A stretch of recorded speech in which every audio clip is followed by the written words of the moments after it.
Has it ever happened? Are we making history on ESPN I think today? we probably are.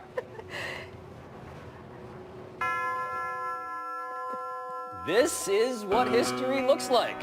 It looks like Bomani Jones being in Miami for an appointment and me inviting a person that some may have assumed was my enemy. Listen. But you are not my enemy. I have right? always considered you a friend.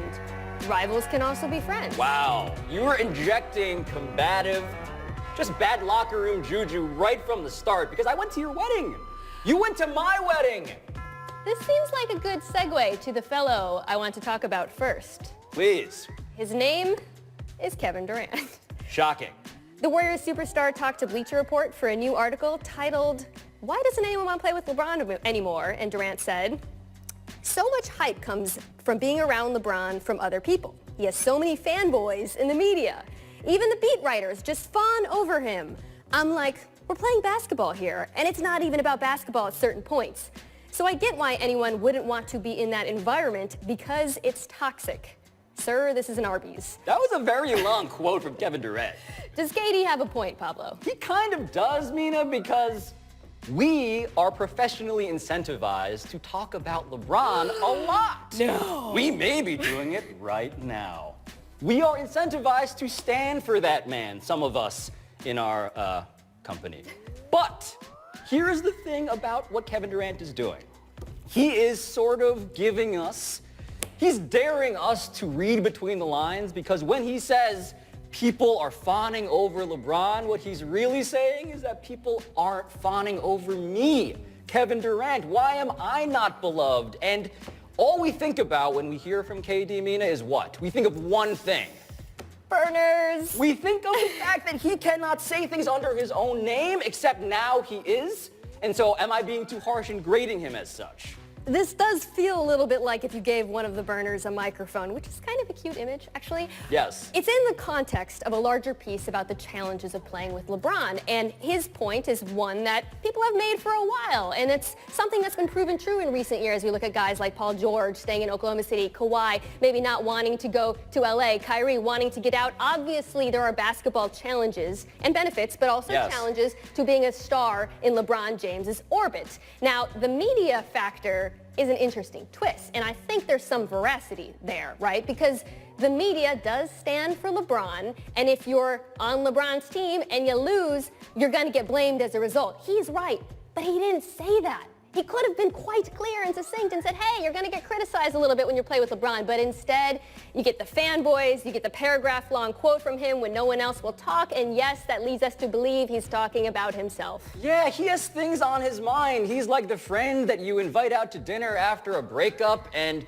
every conversation ends up coming back to what is actually burning inside of his heart, which is a resentment to people, a resentment of people who see him maybe as the second greatest player on the planet, and I think that's probably right, but we do not give him the wide berth that we give LeBron. I get that. I want to empathize with KD. It's just not actually what this article was allegedly about. The article was theoretically about, yes, what happens when you're a guy who's really good? Do you want to go to a place where credit and blame are not distributed meritoriously? It's really hard to figure that out. Burning inside of his heart, really, Pablo? Thank you for catching that. You had to go. The next name is the NFL. Because the Kansas City Star reports that the NFL didn't file a formal request for records of Kareem Hunt's hotel incident in February until November 30th, which is the same exact day that TMZ released video footage of the assault. So what does this revelation say about the NFL? First, it says the NFL is not very good at investigations, in case you didn't already know. So bad. There's a Keystone Cops vibe to all of this, and it's been the case in a lot of past incidents with the NFL. But I think that beyond the bumbling, there's something deliberate happening here, which is the NFL doesn't want to be in the investigation business anymore. Like, they want to close Law and Order NFL. They want to close shop, step away. They do not want to be leaned on as an extrajudicial body that has to go where the law does not in terms of gathering evidence, not just because they're bad at it, because the public doesn't like it when they do that. Think about the last time the NFL really dug into an investigation, when they really went out of their way to interview everyone.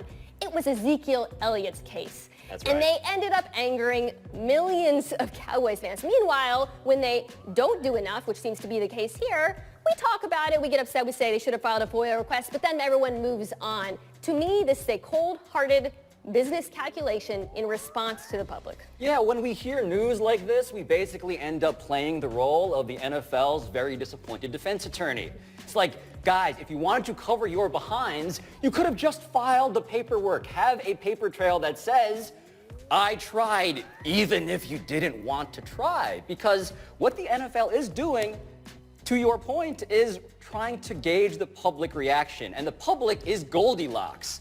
The public's like, well, this Ray Rice thing, no, that was too hot. But Ezekiel Elliott, no, that was too cold. But Greg Hardy, we were kind of into that, but only after he was punished. And then, wait a minute, doesn't that mean that we actually don't really care about any of this, right? Do we know as the public really what we want? And what we should care about is different from what we're talking about. We're talking about the investigation. We're talking about the lack of response from the NFL, when really we should be talking about whether the NFL is taking proactive steps to not only protect victims, but to make sure these guys don't keep doing this. Kareem Hunt was involved in 3 incidents last year, 3 altercations, and even if the Chiefs never saw the video and didn't know exactly what went down, they knew that. And he went on ESPN and told Lisa Salters that he hadn't sought therapy. He might consider it. To which I asked, why wouldn't the Chiefs have gotten him a counselor? Why wouldn't they have gotten more involved in his life before this? That is what we should be upset about when we talk about these teams in the NFL, that they're not doing more to change these guys. So the argument then becomes that the NFL is actually kind of this red herring, because not only does the NFL not really want to investigate, but they're also just plainly not good at it, right? Like, they don't have the power to do it. They don't have the incentive to really do it. And instead what we're doing is talking a lot about people who actually, should be actually trying to solve this problem with, handling stuff behind the scenes. Last name is Jay Gruden. Speaking of the NFL, the coach of Washington's football team said they've discussed signing Colin Kaepernick, but it's unlikely because they are seeking a backup with a similar skill set to current starter Mark Sanchez. Pablo, what do you make of Gruden's explanation for passing on Kaepernick? I have an honest question here. Does anybody actually believe Jay Gruden? Does anyone, have you seen a person who reads that objectively and says, that's a good point? I don't think Jay Gruden believes Jay. I don't think Jay Gruden believes that, because there are, Alex Smith was the guy who was number 1 on their depth chart, my man Alex Smith. Alex Smith was the starter ahead of Colin Kaepernick the last time we saw Colin Kaepernick play football. This whole idea that Colin Kaepernick cannot replace Alex Smith was litigated when I was being made fun of on Around the Horn when I first started doing TV. It's been a long time since we litigated that, and now suddenly we're supposed to believe that this is implausible? Or that it's impossible to adjust an offense on the fly, as though we haven't seen that going back to the days of Tim Tebow, or more recently Lamar Jackson. Deshaun Watson last year was put in. They completely changed the offense. And by the way, Washington, because they have Alex Smith, who is a dual threat quarterback, quietly, they have many of the same plays that they would use for a Colin Kaepernick. Right, They run RPOs. They ran the triple option this year. This is not rocket science. Colin Kaepernick, he's not some alien that could only run the Wildcat. I've seen with my own eyes, he can throw out of the pocket. This is madness that we're pretending like it's impossible to integrate him into the NFL. And so if I'm defending Jay Gruden here, I would say that maybe he just can't say the thing that actually explains this, which is, beyond the collusion stuff, right? Beyond the whole, we don't want this guy politically, it's the idea that if you bring in Colin Kaepernick, what's he going to do when it comes to the question of this mascot, right? We have faith that Colin Kaepernick would not compromise his principles to the degree that he just swallows that. That feels like a deal breaker for that team, for that franchise. And they can't call him a distraction because they signed Reuben Foster just last week. That is correct. But coming up next, is Aaron Rodgers a problem for the Packers? Because an assistant coach seems to indicate something along those lines. Sup? Make sure to download the High Noon podcast. Mina also has one with her talking dog, Lenny. It seems like that should be a bigger deal. Your drive. I am sorry, by the way, when I discovered that Kyler Murray is a quarter Korean, I didn't text you. We usually text about these things. I thought you knew. You think you're friends with someone, and I'm the last person to find it. You know how much that meant to me. I feel like I accidentally just revealed that you're a bad Korean, by the way. But that is a story for another day because we have a quote. First quote. Ponder this. What championship teams have are great leadership. Find somebody that is going to hold number 12 to a hashtag Lombardi standard. Tweeted Packers associate head coach Winston Moss before being fired hours later. You've written about Rodgers, you know this team. What was your reaction to all this? First reaction, I wonder what happens when you click on hashtag Lombardi standard. Like, that's got to be the only tweet. Find out and tell us, please. Twitter claims another one. This, to me, justified in some ways the mid-season firing of McCarthy.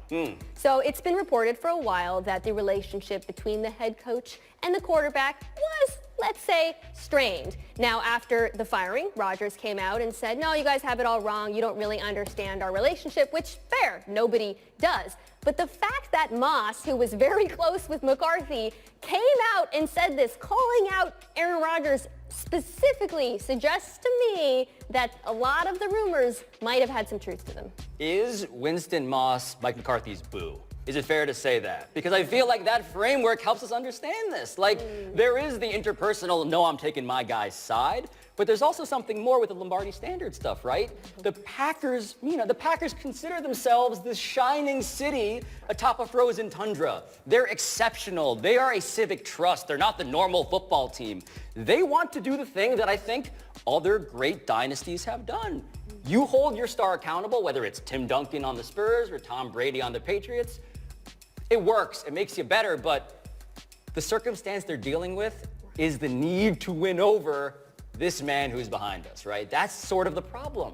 This man who they have committed $130+ million to. And that's why this conflict was never a real conflict. It was never a real power struggle. Aaron Rodgers won when he signed that contract. They have to build around him. That's always been the case. And yes, the Packers have always considered themselves to be the gold standard, the Lombardi standard in the NFL. But here they are tweeting about it, right? Airing out their dirty laundry. This doesn't feel like the old Green Bay. They have to consult him, right? They say they're not going to consult him. He says they're not going to consult him, but they have to ask him, who do you want? Because that's the entire issue. Need a better hashtag. People were saying it was a mental problem, and it is not. Something is physically wrong. Now we have the answer to that problem. Said Markelle Fultz's attorney/agent, Raymond Brothers, after it was announced Fultz has thoracic outlet syndrome and will miss 3 to 6 weeks. Pablo, should we trust this latest explanation of what's happening with Fultz? I usually say trust but verify when it comes to stuff like this, but we can't verify this. We need to take someone who sought professional medical opinion at their word because that's kind of how professional medical opinions work. But what is interesting and suspicious is that he saw reportedly 10 specialists in a row. Also suspicious, the fact that his agent refers to himself as an attorney, which is kind of an adversarial position, right? Like, we don't often see that from agents. But all I know, Mina, is that this is great news for both sides, relatively speaking. Because the one thing Markelle Fultz doesn't want to be is broken. And you're broken if your brain is the issue. Here it seems it's the body, which is an upgrade. I hate this story. I hate talking about it. You're right. We are entirely unqualified to assess the veracity. Much to my parents' chagrin, I'm totally unqualified. Of this illness. Last night, the Twitter doctors were unleashed. I'm surprised NBA Reddit didn't crash the Wikipedia page for thoracic outlet syndrome. You didn't hear about that before yesterday, right? No. You've never heard of it. No. And yet here we are talking about it, trying to assess whether Markelle Fultz has it. I don't know, but they set a pretty short timeline on it, 3 to 6 weeks. So we're going to find out soon if it's true. Yes, and they're going to try and trade him under the auspices of a physical injury, not a psychological one. Last quote. I can accept the bleep you Beverly, the bleep you Pat, but out of the lines is my mother. If no one is going to control fans, what are we supposed to do as players? Said Clippers guard Pat Beverly, who was fined $25K for throwing a ball at longtime Dallas Mavs fan, super fan Don Knobler, who Beverly alleges said, quote, bleep your mother, end quote, to him twice. Is this punishment fair? Let us watch the incident. So Patrick Beverley is kind of like the most famously aggressive on-court guy in the NBA. But as we zoom in here, you'll see Oh, that way. He barely threw it to. Yes, he's laughing. a light chuck in the direction of that very particular looking man. If we can, by the way, throw Don Knobler up on the wall. Can we do that? Wow. Because, Mina, this guy looks like the Red Dead Redemption character you buy psilocybin mushrooms from. He looks like if Richard Branson, instead of spending all his money on going to space, spent it at Ed Hardy's. He looks, in fact, like Kenny Rogers filming a Freaky Friday remake with Young Thug. He looks like a wizard who his only spell, instead of being invisible, is being extremely visible. Yes, he kind of also, I gotta say it, he kind of looks like Karl Lagerfeld, reads a lot of bro Bible. I just get that sense that this guy, by the way, understandable to get very mad at him. But coming up next, should Mina's boy Luka Doncic have gone number one?